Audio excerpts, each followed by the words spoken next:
খোকন ভাই কেমন আছেন? ভালো আছি ভাই। ভাই আজকে শসার বেচাকেনা কেমন চলতেছে? মোটামুটি একটু ভালো আর কি। একটু ভালো। এখন কি রমজানে কি একটু কি দাম কি বাড়ছে না কমছে মনে হচ্ছে আপনার কাছে? আগের চেয়ে মাঝখানে একটু কম ছিল, এখন আবার একটু হালকা বাড়তির দিকে, আবার দেশিটা একটু দাম কমার দিকে। আচ্ছা, এখন আবার একটু বাড়তি হওয়ার কারণটা কি? হাইব্রিড শসার আমদানি কমে গেছে আর কি। আচ্ছা, এই কারণে। আচ্ছা, আপনার কাছে যে শসাটা আছে এই শসাটা কোন জায়গা থেকে আনা ভাই? এটা ভালো আগাত। এটা তো হাইব্রিড শসা নাকি? জি আচ্ছা, এই হাইব্রিড শসাটা আছে বাজারে কত করে বিক্রি হচ্ছে?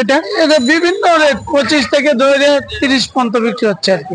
এটার চাহিদা কিরকম আছে হাইব্রিড শসা? আছে মোটামুটি চাহিদা আছে ভালোই। হাইব্রিড শসাটা ভালো চাহিদা। আচ্ছা, দেশিরও চাহিদা আছে, থাকলে মানে দেশি অল্প নেয়, হাইব্রিড বেশি নেয়। হাইব্রিডটা বেশি চলার কারণটা কি? এটা একদিন রেখে বেচতে পারে। আচ্ছা, লাল আর দেশি শসাটা? দেশিটা লাল হয়ে যায়, এজন্য মানে অল্প নেয়, যে মানে নিয়ে তাড়াতাড়ি বেচে শেষ করে ফেলায়। আচ্ছা, আপনার পাশে যে এখানে আরেকটা শসা আছে এটা কোন জায়গা থেকে আনা? এটা ময়মনসিংহ এর থেকে। এটা ময়মনসিংহ এর? জি। এটা কত করে বিক্রি হচ্ছে? 25 টাকা কেজি। 25 টাকা। 300 টাকা। কত করে আইডি? কয় কেজি নেবেন? কয় কেজি বলেন? ভাই 30। কয় কেজি লাগবে ভাই?